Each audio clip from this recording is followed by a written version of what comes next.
Hello जी। आज की इस वीडियो में हम बात कर लेते हैं कुछ और कंज्यूमर ड्यूरेबल कंपनीज के बारे में। 3 से 4 कंपनी कवर करने की हम कोशिश करेंगे।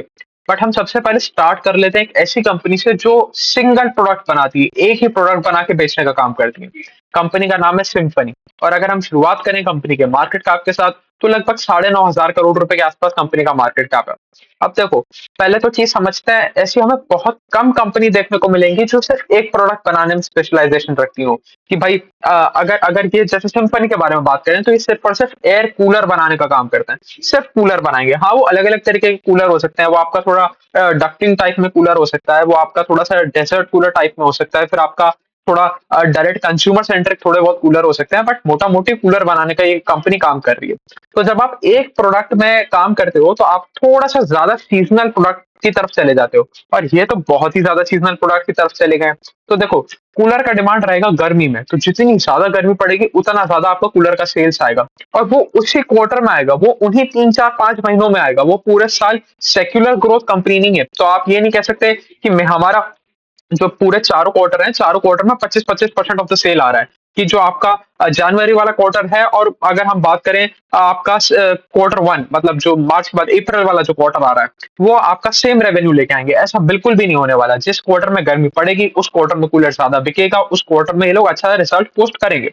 तो जैसे इन्होंने लास्ट जो क्वार्टर था, Q1 था, उसमें इन्होंने रफली रफली 75-76% के आसपास का ग्रोथ रजिस्टर किया था। अब वो 76% का ग्रोथ आज रह गया घट के सिर्फ अगर मैं आपको नंबर बताऊं, 15% के आसपास है। तो कंपनी का रेवेन्यू बढ़ा by 15% with a PAT growth of 40%। तो कंपनी को मार्जिन एक्सपांशन जरूर मिल रहा है। और ये थोड़ा बहुत नॉर्मलाइजेशन की तरफ है और थोड़ा बहुत एक्सपांशन है, थोड़ा सा ऑपरेटिंग लेवरेज मिला, तो आपका थोड़ा सा मार्जिन एक्सपांड भी करे। तो अच्छी चीज है। 15% का ग्रोथ आप लेके आए एक ऐसे क्वार्टर में जहां हिंदुस्तान में गर्मी चली गई थी, इंडिया में गर्मी चला गया था, वो बारिश वाला सीजन आ गया था। बारिश में कूलर नहीं बिकता, तो इस चीज को हमें ध्यान रखना पड़ेगा।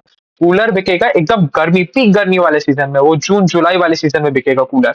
तो इस टाइम पे अगर आप 15% का भी ग्रोथ लेके आ रहे हो, तो ये अच्छी ग्रोथ है, इस चीज को हमें मानना पड़ेगा। सेकंड चीज क्या है, अब आपने 2 क्वार्टर से तो ठीक ठाक ग्रोथ लेके आ रहे हो। आपने क्वार्टर 1 में 75% के आसपास का ग्रोथ लिया थे, आप क्वार्टर 2 में 15% के आसपास का ग्रोथ ले आए हो। बट अगर हम थोड़ा सा और पीछे देखें, हम पिछले 3 से 4 साल देखें, पिछले वाई लेवल पे कोई बहुत तगड़ा ग्रोथ आ नहीं रहा। आप वही 7-8%, 9%, ज्यादा 10% के आसपास से ग्रो कर रहे हो। तब ये जब मैनेजमेंट से सवाल पूछा गया, तो मैनेजमेंट ने कहा ये बात जरूर ठीक तो है, बट कोई क्लियर कट उन्होंने आंसर देने का कोशिश नहीं किया कि भाई आगे हमने क्या, हमारी कोई ग्रोथ स्ट्रैटेजी में चेंज लेके आए हैं, या किस तरीके से हम टारगेट कर रहे हैं ऑडियंस को, उसमें कोई चेंज लेके आए हैं, हमने अपना प्रोडक्ट मिक्स चेंज किया है। ऐसा कुछ नहीं कहा कंपनी ने कहा कि उस टाइम तो गर्मी ही कम पड़ी थी, तो पिछले 3 साल से गर्मी कम पड़ रही है, इसकी वजह से पिछले 3 साल में ढंग की ग्रोथ नहीं आई। और इस साल बहुत ज्यादा गर्मी पड़ी, इसकी वजह से हमने धमाकेदार पेस पे ग्रोथ लिया है। तो ये थोड़ा सा जवाब ठीक तो था नहीं। बट हाँ, कुल मिला के अगर आज ग्रोथ आ रही है, तो आज के हिसाब से तो स्टॉक ठीक ही लग रहा है, ग्रोथ ग्रोथ के टर्म्स में तो ठीक ही लग रहा है। आगे चल के हमें ट्रैक क्या कर रहे हैं कि जो अगली गर्मी वाला सीजन है, उस टाइम तक क्या आप अपना नया पोर्टफोलियो लॉन्च कर पाते हो। तो देखो, इन सब में क्या ट्रैक करना है। भाई आपने 2024 का मॉडल निकाला था, अब अगले साल आपको 2025 का मॉडल लॉन्च करना पड़ेगा। तो आपका जो जनवरी वाला क्वार्टर है, जनवरी वाले क्वार्टर में सारा नया मॉडल लॉन्चिंग हो जाना चाहिए। वो इन्वेंट्री आपके स्टोर्स तक पहुंच जानी चाहिए, जो आपके डीलर डिस्ट्रीब्यूटर हैं, जो आपके टच पॉइंट्स हैं, वहां तक पहुंच जानी चाहिए। जिससे जब पीक गर्मी वाला सीजन आए, तब आप एकदम तैयार रहो अपने मॉडल्स के साथ, अपने प्रोडक्ट के साथ, और आप पूरे मार्केट को पेनिट्रेट कर जाओ, अच्छा मार्केट शेयर कैप्चर कर जाओ। तो इस चीज के ऊपर हमें फोकस करना है। आज के दिन तो नंबर्स ठीक लग रहे हैं। सेकंड चीज के बारे में बात करें, तो ये काफी दूसरे दूसरे कॉन्टिनेंट्स में भी अपने प्रोडक्ट को एक्सपोर्ट करने का काम करते हैं। और बहुत इंटेलिजेंटली कंपनी ने अपना एक्सपांशन प्लान किया है। तो कंपनी क्या है, थोड़ा सा सदर्न हेमिस्फीयर की कंट्रीज को ज्यादा टारगेट करती है। जैसे हम बात करें, ब्राजील को ये बहुत ज्यादा टारगेट करते हैं, ये ऑस्ट्रेलिया को टारगेट करने की कोशिश करते हैं। इसीलिए अगर हम बात करें थोड़ी नॉर्दर्न हेमिस्फीयर वाली कंट्रीज के बारे में, तो ये लोग चाइना को भी टारगेट करते हैं, और ये लोग यूएस को भी टारगेट करते हैं। अब देखो, इनको फायदा कैसे होता है। जितनी भी सदर्न हेमिस्फीयर वाली कंट्रीज हैं, उनमें हमें सीधा दिमाग लगाना है कि जो इंडिया में सीजन चल रहा है, उनका उल्टा सीजन चल रहा है। तो अगर इंडिया में आज सर्दी आ रही है, तो वहां पर गर्मी आ रही है। तो अगर इंडिया में सेल्स नीचे जा रही है कूलर की, तो ऑस्ट्रेलिया में सेल्स ऊपर जाएंगी, ब्राजील में सेल्स ऊपर जाएंगी। तो इसकी वजह से इन लोगों ने इन सारी कंट्रीज में जाके एक्सपांशन किया, और यहाँ पर इनको अच्छा ग्रोथ भी देखने को मिल रहा है, अच्छा रिस्पॉन्स भी देखने को मिल रहा है। अगर हम ऑस्ट्रेलिया को छोड़ दें, तो जो बची हुई तीनों कंट्रीज हैं, आपका चाइना हो गया, यूएस हो गया, और ब्राजील हो गया, इनमें इनका part growth is upwards of 60-70%। तो बहुत अच्छा ग्रोथ आ रहा है, यहाँ पर भी कोई दिक्कत वाली बात नहीं है। उसके बाद इन्होंने अपना अब फाइनली फाइनली इतने साल बाद ये अपने प्रोडक्ट सेगमेंट को भी डाइवर्सिफाई करने की कोशिश कर रहे हैं। जो इंडिया में सीजनैलिटी फैक्टर है उसको थोड़ा-सा हटाने की कोशिश कर रहे हैं और एकदम काउंटर प्रोडक्ट लेके आना चाह रहे हैं। तो जैसे कूलर गर्मियों के लिए है, ऐसे ही वाटर हीटर सर्दियों के लिए। तो ये वाटर हीटर वाली कैटेगरी में उतर रहे हैं और ये इनके लिए काफ़ी बेनिफिशियल रहेगा। ये थोड़ा-सा और इनको ग्रोथ लाने में मदद करेगा कि भाई गर्मी वाला जो भी सेल है तो आपके कूलर से आ गया, तो जो क्वार्टर 1 है, जो क्वार्टर 4 है, क्वार्टर 1 है, वो आपका कूलर वाली सेल से आ गया। क्वार्टर 3 और क्वार्टर 4 जो है आपका वो आपका आ गया न क्वार्टर 2 और क्वार्टर 3 आ गया आपका हीटर वाली सेल से। तो इन्होंने अभी अपना हीटर लॉन्च किया था लास्ट क्वार्टर में, उसका बहुत अच्छा रिस्पॉन्स देखने को मिला। छोटा बेस है, तो परसेंटेज टर्म्स में हमें ग्रोथ देखने का कोई ज़रूरत ही नहीं है क्योंकि स्टुपेंडस ग्रोथ होगा। वहाँ पर हमें पता चलेगा 1000% के आसपास से सेल्स ग्रो कर गई। बट इतना छोटा-सा बेस है, आपने पिछले क्वार्टर में 2 गीज़र बेचे थे, इस बार 200 बेच दिए। तो that is 100x gain in terms of अगर हम परसेंटेज बात करें तो वो चीज हमें नहीं देखनी। बट हाँ, रिस्पॉन्स अच्छा मिल रहा है। आगे चल के अगर ये subsequent part of the revenue बन जाता है तो बहुत अच्छी बात है, वहां से हमें थोड़ा सा और स्टेबिलिटी देखने को मिल जाएगी इन टर्म्स ऑफ ग्रोथ। तो चलिए मोटा मोटी यही थी कहानी सिम्फनी के बारे में। अच्छा, एक एक एक लास्ट चीज और रह गई। इसके अलावा अगर हम गाइडेंस के बारे में बात करें तो मैनेजमेंट डबल डिजिट गाइडेंस का बात करता है। तो डबल डिजिट मतलब वही 10, 11, 12%। बट उससे तो बेहतर कर ही जाएंगे। जब आपने क्वार्टर 1 में 75% के आसपास का ग्रोथ ले आए हो तो आप सब्सिक्वेंट क्वार्टर्स में तो आप कुछ नहीं भी करोगे तो भी वो 10, 12%, 15% की गाइडेंस को एक्सीड कर जाओगे। तो चलिए मोटा मोटी यही थी कहानी सिम्फनी के बारे में। अब आ जाते हैं हम अगली कंपनी के ऊपर। अगली कंपनी का नाम है बजाज। बजाज इलेक्ट्रिकल्स। अगर इनके मार्केट कैप के साथ शुरुआत करें तो वही 9 साढ़े 9 हजार करोड़ रुपए के आसपास इनका मार्केट कैप है, 9200 करोड़ रुपीस के आसपास। अच्छा चलो एक और चीज, सिम्फनी वाले केस में जैसे आप देखोगे पिछले 2 महीने में स्टॉक काफी नीचे आ गया, काफी ज्यादा करेक्शन आ गया। आपको अगर आप जाके देखोगे तो आपको पता चलेगा जैसे ही रिजल्ट अच्छा दिया कंपनी का स्टॉक प्राइस बहुत तेजी से ऊपर गया और फिर वो वापस नीचे आ गया। अब देखो, ये एज अ शेयर होल्डर हमें समझना पड़ेगा कि बिजनेस में सीजनैलिटी है। तो अगर एक क्वार्टर कंपनी में बहुत तगड़ा ग्रोथ आता है, मार्केट उसका पी एक्सपांड कर देता है, तो हमें तसल्ली से बैठना है। हमें पता है कि भाई अगले क्वार्टर इतना अच्छा ग्रोथ नहीं लेके आ पाएंगे, अगले क्वार्टर ये 74-75% के आसपास का ग्रोथ नहीं कर पाएंगे। हमें इसको लंबे तौर पर देखना है। लॉन्ग टर्म में क्या कंपनी साल दर साल, साल दर साल 20-25% के आसपास का ग्रोथ लेके आ सकती है क्या? क्या वो FY24 ओवर 25 में 25% का ग्रोथ लेके आ सकती है? FY25 ओवर 26 में ग्रोथ लेके आ सकती है क्या? तो अगर ये ग्रोथ आ पा रहा है तो दैट इज गुड। फिर आप सोचो उसमें इन्वेस्ट करने के बारे में, फिर आप सोचो पी एक्सपेंशन के बारे में। ये 2 महीने का पी एक्सपेंशन, पी कॉन्ट्रैक्शन का खेल नहीं खेलना। इस चीज का बारे में भी हमें ध्यान रखना पड़ेगा। अब आ जाते हैं बजाज इलेक्ट्रिकल्स के ऊपर। अगर हम बजाज इलेक्ट्रिकल्स के बारे में बात करें तो बजाज इलेक्ट्रिकल्स का अगर हम मार्केट कैप देखने जाए तो 9200 करोड़ रुपीस के आसपास इनका मार्केट कैप है। इनके अगर रेवेन्यू के बारे में बात करूं तो रेवेन्यू और फ्लैट ओवर वाई लेवल, मतलब 0.5% के आसपास का ग्रोथ था। और अगर हम पैट के बारे में बात करें तो पैट 60% से गायब हो गया। अब इनको एक अलग ही तरीके का प्रॉब्लम आ रहा है जो कुछ कुछ ब्रांड्स को आता है। अब देखो कैसा आ रहा है वो भी समझने की कोशिश करते हैं।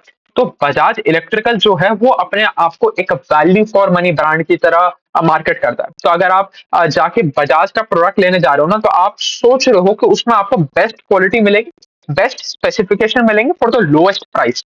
अगर आप थोड़ा सा भी यहाँ पर प्राइस बढ़ाने के बारे में बात करते हो ना तो आप बचे हुए कंपटीशन के साथ भिड़ने लग जाते हो। जो थोड़े से प्रीमियम ब्रांड्स हैं उनके साथ भिड़ने लग जाते हो। फिर वो कस्टमर कहता है यार ये मेरे को 500 रुपए में बजाज का मिल रहा है और 500 रुपए में मेरे को कोई और एक बेहतर ब्रांड का मिल रहा है जो मैं परसीव कर रहा हूँ as higher brand in terms of brand value. तो मैं उसके उसका प्रोडक्ट ले लूंगा, मैं बजाज का नहीं लूंगा। तो Bajaj is the value for money king. तो जैसे ही इन्होंने प्राइसेस इंक्रीज किए इनकी डिमांड गायब हो गई और उसके बाद जो इनके दो सेगमेंट है उनमें भी कोई ग्रोथ नहीं आया। तो देखो अब जितनी भी हम आगे चल के कंज्यूमर ड्यूरेबल कंपनी देखने वाले हैं सब में दो ही सेगमेंट देखने को मिलेंगे। एक तो लाइटिंग वाला सेगमेंट देखने को मिलेगा जिसमें वो एलईडी लाइट्स वगैरह बनाते हैं फॉर B2C एंड B2B दोनों तरह के लिए। तो चाहे कंज्यूमर को बेचना हो चाहे दूसरे बिजनेसेस को बेचना हो। तो एक तो है इनका एलईडी लाइट बनाने का काम।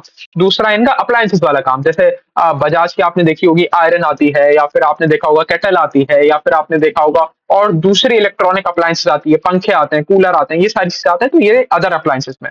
तो अगर दोनों सेगमेंट के बारे में बात करें तो जो हमारा कंज्यूमर ड्यूरेबल वाला सेगमेंट है वहां पर 2% के आसपास का हमें ग्रोथ देखने को मिला।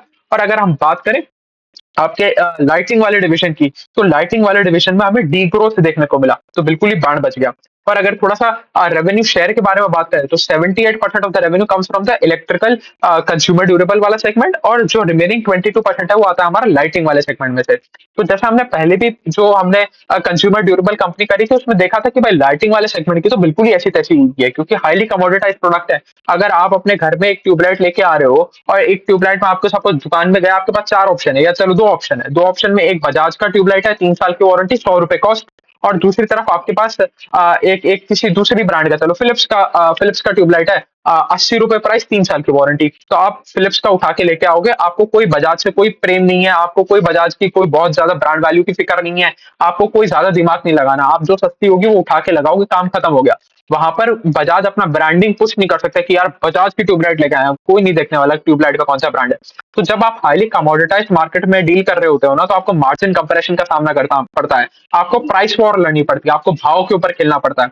और बजाज के साथ यही हो रहा है, इनको ये प्राइसिंग के ऊपर खेल नहीं पा रहे, और इसकी वजह से इनका लगातार मार्जिन कॉन्ट्रैक्शन देखने को मिल रहा है। जो थोड़ी हालत इस वाले सेगमेंट में तो खराब ही चल रही है। और जैसे पूरी की पूरी इंडस्ट्री में बाढ़ बज रही है, इनके भी जो कमोडिटी प्राइसेस है, जो एलईडी की प्राइसेस है, वो नीचे ही आते जा रहे हैं, तो कंपनी कुछ ढंग का बना ही नहीं पा रही। तो यहाँ पर भी बाढ़ बज रहा है। उसके बाद कंपनी अपनी कॉन कॉल में भी मतलब कुछ ढंग का बोल ही नहीं पाता है। जब मैनेजमेंट से पूछा जाता है कि ये तो फेस्टिव सीजन था, फेस्टिव सीजन में तो आपको अच्छी ग्रोथ दिखानी चाहिए थी, तो मैनेजमेंट कहता है कि नहीं नहीं नहीं नहीं, हमारे लिए फेस्टिव सीजन अभी था ही नहीं। हम तो ऐसा मानते हैं कि जो भी कंज्यूमर दिवाली के लिए शॉपिंग करता है, वो अक्टूबर के जो मतलब दिवाली का महीना उसी में शॉपिंग करेगा। तो जैसे इस बार 23 या 27 के आसपास के दिवाली थी, तो सारी की सारी शॉपिंग अक्टूबर में हुई होगी। पिछले पिछले क्वार्टर मतलब जो क्वार्टर एंडिंग सितंबर का जो क्वार्टर एंडिंग था वहां पर नहीं हुई। तो हमारा तो जो भी आपको रिजल्ट फेस्टिव सीजन का इम्पैक्ट देखने को मिलेगा, वो आपको अगले रिजल्ट में देखने को मिलेगा। इसको तो आपको फेस्टिव रिजल्ट की तरह ट्रीट ही नहीं करना चाहिए। जबकि हम बाकी इतनी कंपनी पढ़ते हुए आ रहे हैं, हमने ऑलरेडी 150 से ज्यादा कंपनी कवर कर ली है। सारी की सारी कंपनी ने कुछ ना कुछ अपना पोर्शन ऑफ ग्रोथ को दिखाया है कि ये फेस्टिवल स्पेंडिंग से आई है। यहाँ पर हमें थोड़ा सा इंक्रीज देखने को मिला है, क्योंकि इंडिया में त्योहार का सीजन आ गया। तो यहाँ पर ही कंपनी बिल्कुल मैनेजमेंट उल्टी ही बात करता है। तो देखो, जितना ज्यादा हम पढ़ते जाएंगे उतना ज्यादा चीज समझ में आती जाएगी, कहाँ मैनेजमेंट हमें बावला बनाने की कोशिश कर रहा है और कहाँ मैनेजमेंट खुद बावला बन रहा है। तो यहाँ पर वही वाला सिनेरियो है कि मतलब ऐसा हो नहीं सकता कि पूरे हिंदुस्तान में 200 कंपनी कह रही है कि हमारा फेस्टिव क्वार्टर की अर्निंग्स आनी शुरू हो गई हैं, और आप कह रहे हो नहीं भाई, हमारी बजाज का कोई प्रोडक्ट खरीदेगा तो वो तो अक्टूबर के महीने में खरीदेगा, उसका रिजल्ट तो उसका इम्पैक्ट तो Q3 में ही देखने को मिलेगा। तो ऐसा तो होगा नहीं। उसके अलावा अगर गाइडेंस के बारे में बात करें, तो मैनेजमेंट कतराता है गाइडेंस देने से, मतलब देना ही नहीं चाहता। मतलब यहाँ तक कि डबल डिजिट ग्रोथ की भी गाइडेंस नहीं देना चाहता। तो हालत तो खराब ही है। अब उसके बाद अगर हम बात करें, तो कंपनी कहता है कि भाई देखो, हमें बहुत ज्यादा कंपटीशन फेस हो रहा है हमारे जो लो बजट ब्रांड्स है उनसे। तो जो सस्ता प्रोडक्ट बनाते हैं ना, इनको वहां से कंपटीशन हो रहा है, क्योंकि आप अपने आप को मार्केट इस तरीके से कर रहे थे कि आप एक वैल्यू प्रोडक्ट हो, एक एक सस्ता प्रोडक्ट हो जो अच्छी क्वालिटी देता है और सबसे ज्यादा स्पेसिफिकेशन दे देता है। बट अब वो वाली टेरिटरी में आप खेल नहीं पा रहे हो, क्योंकि आपकी कॉस्टिंग ऊपर जा रही है। अगर आप प्राइस बढ़ा दोगे तो आप महंगे ब्रांड्स के साथ compete करोगे, अगर आप प्राइसिंग घटा दोगे तो आपके मार्जिन नहीं बचेंगे, और जो छोटे छोटे ब्रांड्स हैं वो आपको आपकी प्राइसिंग के ऊपर बीट कर पा रहे हैं। तो इनका तो बिल्कुल ही बैंड बजा पड़ा है। तो मतलब अभी तक हम जितनी भी 10, 12, 15, 20 कंपनी देख चुके हैं कंज्यूमर ड्यूरेबल वाले सेगमेंट में, सबसे खराब परफॉर्मेंस इस बजाज इलेक्ट्रिकल का ही रहा है। चलिए, अब आ जाते हैं अगली कंपनी के ऊपर। अगर अगली कंपनी के बारे में बात करें, तो अगली कंपनी का नाम है ओरिएंट इलेक्ट्रिक। इनके मार्केट कैप के बारे में बात करें तो 5100 करोड़ रुपीस के आसपास इनका मार्केट कैप है। इनके रेवेन्यू ग्रोथ नंबर्स देखने जाएंगे तो 16%, 16.5% के आसपास से 16.5% के आसपास से तो इनका टॉप लाइन बढ़ा। और अगर हम बॉटम लाइन ग्रोथ के बारे में बात करें या पार्ट के बारे में बात करें, तो पार्ट इनका घट गया बस 44% ओवर वाई लेवल। अब देखो, इसमें एक चीज हमें समझ के चलना पड़ेगा। इसमें इसमें लास्ट क्वार्टर में एक एक्सेप्शनल आइटम आया था। लास्ट क्वार्टर में एक एक्सेप्शनल आइटम आया था, लगभग लगभग 18 करोड़ रुपए के आसपास का। इसकी वजह से हमें यहाँ पर पार्ट में डिग्रोथ देखने को मिल रहा है। अगर वो आप एक्सेप्शनल आइटम हटा दो, तो ये कंपनी ने ग्रो किया है, कंपनी को ऑपरेटिंग लेवरेज भी मिला है, तो ये भी अच्छा ही रिजल्ट कहलाया जाएगा। क्योंकि देखो, 3 कंपनी देखी हमने, 3 कंपनी में अगर सिम्फनी को हटा दे, क्योंकि वो एक वन प्रोडक्ट ब्रांड है, उसको हटा दो। हमने देखा बजाज को, बजाज के साथ हमने देखा ओरिएंट को। बजाज ग्रो कर रहा है 0.5% पे, ओरिएंट ग्रो कर रहा है 16.5% पे। तो massive jump in terms of growth. तो यहाँ पर तो अभी तक तो बहुत अच्छा रिजल्ट हमें देखने को मिल रहा है, ऑपरेटिंग लेवरेज भी देखने को मिल रहा है। तो यहाँ पर भी सारी चीजें ठीक ही चल रही हैं। इनका भी वही सेगमेंट है, एक है लाइटिंग एंड स्विच केयर वाला सेगमेंट, दूसरा है कंज्यूमर ड्यूरेबल वाला सेगमेंट, जिसमें ये लोग फैन बेचते हैं और सीलिंग फैन बेचते हैं, कूलर बेचते हैं, ये सारी चीजें बेचने का काम करते हैं। अच्छा, एक और चीज, बजाज कह रहा है कि अब हम अपने आप को एक अलग तरीके से मार्केट करने की कोशिश कर रहे हैं। अब हम अपने आप को एक प्रीमियम ब्रांड की तरह मार्केट करने की कोशिश कर रहे हैं। जैसे हम वही कह रहे थे कि भाई आपको एक वैल्यू फॉर मनी ब्रांड की तरह ट्रीट किया जाता है। अब आप वैल्यू फॉर मनी में तो पैसा बना नहीं पा रहे हो, तो अब आप प्रीमियमाइजेशन की तरफ जा रहे हो। तो जैसे बिल्कुल सिंपल सा एग्जांपल लेते हैं फैन वाला, जो अभी हम बात कर रहे हैं बजाज इलेक्ट्रिकल के बारे में, जो पिछला वाला कंपनी था। तो जैसे फैंस में आता है बीएलडीसी फैंस आते हैं, जो थोड़ा इलेक्ट्रिसिटी सेविंग करते हैं और ज्यादा एफिशिएंट होते हैं। तो वो थोड़ा सा एक एक महंगे प्राइस पॉइंट पे आते हैं। तो ये लोग उनको मार्केट करने की कोशिश कर रहे हैं एज अ प्रीमियम ब्रांड, और कह रहे हैं कि premiumisation is the way to go. और ये आपको हर कंज्यूमर ड्यूरेबल कंपनी में देखने को मिलेगा कि अब हम सस्ता प्रोडक्ट बनाना ही नहीं चाहते, अब हम महंगा प्रोडक्ट बनाना चाहते हैं, ज्यादा मार्जिन पे बनाना चाहते हैं, बेहतर क्वालिटी का बनाना चाहते हैं, जो कंज्यूमर के लिए भी अच्छा हो, हमारे लिए भी अच्छा हो। तो सब सारे के सारे ब्रांड यही बोलेंगे आपको। तो ये भी बजाज भी अपना अपना जो ब्रांड प्रेजेंस है उसको चेंज कर रहा है, from an affordable value for money brand to a premium brand, यहाँ तक लेके आना चाह रहे हैं। चलो ये चीज भी हमने देख ली। अब आ जाते हैं ओरिएंट के ऊपर। तो ओरिएंट का जो स्विच गियर एंड लाइटिंग वाला सेगमेंट है उसने अच्छा परफॉर्मेंस किया एज कम्पेयर टू बजाज। हालत यहाँ पर भी खराब थी, यहाँ पर भी प्रॉब्लम्स थे, बट यहाँ पर वैल्यू डी ग्रोथ हमें नहीं देखने को मिला। जो प्राइसेस घट रहे थे वो घट, यहाँ पर इनको उतना ज्यादा इफेक्ट नहीं होगा। इन लोगों ने अपने मार्जिन को बचाया, और यहाँ पर हमें 6% के आसपास का ग्रोथ भी देखने को मिला, जो हमारा लाइटिंग वाला डिवीजन है। ये भी एक अच्छी बात है।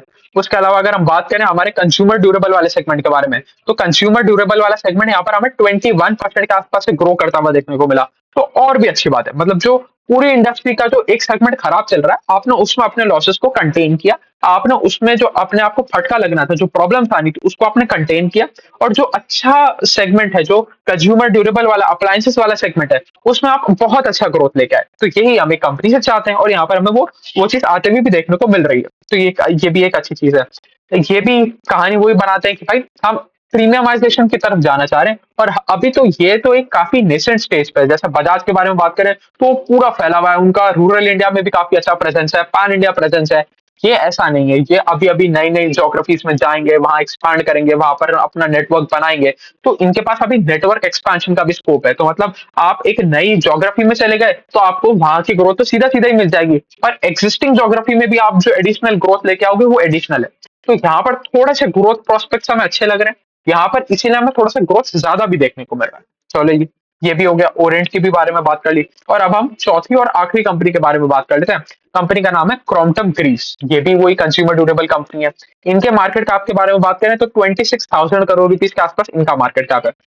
अच्छा, एक और चीज, बजाज वाले केस में एक इनका सब ब्रांड भी है। वो मॉर्चरी रिसर्च करके इन्होंने एक कंपनी को एक्वायर कर लिया। वहां पर भी कोई खास ग्रोथ ग्रोथ आ नहीं रही है। वो थोड़े बहुत किचन अप्लायंसेस और ये जो आपके इलेक्ट्रिकल अप्लायंसेस बनाने का काम करते हैं, वहां पर भी कोई बहुत ऐसा जबरदस्त ग्रोथ हमें नहीं देखने को मिल रहा है कि जो पूरी की पूरी टॉप लाइन में कोई बहुत तगड़ा डेंट मार दे कि टॉप लाइन को मॉर्चरी रिजल्ट से ऊपर ले गया। वहां पर भी ऐसा कुछ काम हो नहीं रहा। चलो आ जाते हैं वापस क्रॉम्पटन ग्रीव्स के ऊपर। अगर क्रॉम्पटन ग्रीव्स के बारे में बात करें, क्रॉम्पटन ग्रीव्स का जो रेवेन्यू है वो बढ़ा by 6% over Y level, and a PAT growth of 27% over Y level. थोड़ा सा ऑपरेटिंग लेवरेज, थोड़ा सा मार्जिन नॉर्मलाइजेशन की। लास्ट क्वार्टर में थोड़े से कम मार्जिन थे, इस क्वार्टर में आके वो मार्जिन नॉर्मलाइज हो गए। थोड़ा सा मार्जिन नॉर्मलाइजेशन, थोड़ा सा ऑपरेटिंग लेवरेज, दोनों चीजें हमें यहाँ पर देखने को मिली। इसकी वजह से हमें यहाँ पर 27% के आसपास का पार्ट का ग्रोथ भी देखने को मिल रहा है। अगर इनके लाइटिंग डिवीजन के बारे में बात करें तो इनका लाइटिंग डिवीजन भी 6% के आसपास पे बढ़ा, और जो इनका इलेक्ट्रिकल कंज्यूमर ड्यूरेबल वाला सेगमेंट है वो 16% के आसपास पे बढ़ा। अब देखो, इनका जो मेन प्रोडक्ट है ना, ये थोड़ा सा और डिफरेंशिएट हो जाता है। इनके थोड़ी सी जो मोटर्स हैं, पंप्स हैं, सोलर पंप्स हैं, वहां पर अच्छी ग्रोथ आते हुए देखने को मिल रही है। वहां से इनका सारा का सारा ग्रोथ आ रहा है। तो ये भी एक अच्छी चीज है। आप मोर और लेस ग्रोथ तो दिखा रहे हो आप, बट अब अगर हम बात करें सिर्फ और सिर्फ आपको ग्रोथ दिख रही है, वो भी आपका जो ईसीडी वाला सेगमेंट है, इलेक्ट्रॉनिक कंज्यूमर ड्यूरेबल वाला सेगमेंट है, आपके जो दूसरा लाइटिंग वाला सेगमेंट है उसमें खास ग्रोथ नहीं है, और आपका थोड़ा सा प्रपोर्शन बिगड़ा हुआ है। तो आपका लाइटिंग वाला सेगमेंट भी एक सिग्निफिकेंट कंट्रीब्यूशन लेके आता है आपकी रेवेन्यू में। इसकी वजह से आपका ओवरऑल रेवेन्यू सिर्फ 6-7% के आसपास भी बढ़ा। तो ये एक प्रॉब्लमेटिक पार्ट है। सेकंड चीज क्या है, एक इन्होंने एक ब्रांड एक्वायर किया था बटरफ्लाई। तो बटरफ्लाई क्या करता था, वो गैस स्टोव बनाने का काम करता था, बर्नर्स बनाने का काम करता था, उस कुछ अप्लायंसेस भी आते थे उसके। आप देखोगे किचन अप्लायंसेस में वो ज्यादा फोकस किया करता था। तो किचन में चाहे इलेक्ट्रॉनिक अप्लायंसेस हो गए, चाहे वो स्टोव बर्नर वाली चीजें हो गई, उन पे ज्यादा फोकस किया करता था। उसकी बाण बच गई। उन्होंने शायद Q2 FY24 में 350 करोड़ रुपए के आसपास का रेवेन्यू क्लॉक किया था। 350 शायद 308 करोड़ रुपए रुपीज के आसपास का रेवेन्यू क्लॉक किया था, जो इस क्वार्टर से 258 करोड़ रुपीज के आसपास का रेवेन्यू क्लॉक कर पाए। तो 50 करोड़ का रेवेन्यू का फॉल हमें वहां पर देखने को मिल गया।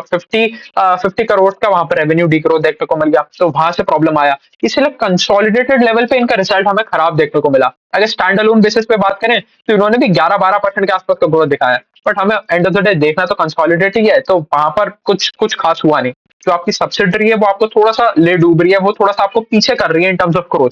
तो यहाँ पर भी कहानी वही है, और इससे ज्यादा कुछ है नहीं। सारी की सारी कंपनियां फोकस कर रही हैं कि भाई हम प्रीमियम प्रोडक्ट्स लॉन्च करें, प्रीमियम मार्केट को टैप इन करें, अपने ब्रांड को एक प्रीमियम ब्रांड की तरह परसीव करने को मजबूर करें लोगों को। तो सबकी कहानी यही है। तो चलिए, मोटा मोटी यही था। 4 कंपनी हमने कवर कर ली, और एक कंपनी तो ऐसी कवर करी जिसके पास एक ही प्रोडक्ट था, वो 2 प्रोडक्ट में घुस रही है। तो अभी के लिए इतना ही रखते हैं। Thank you.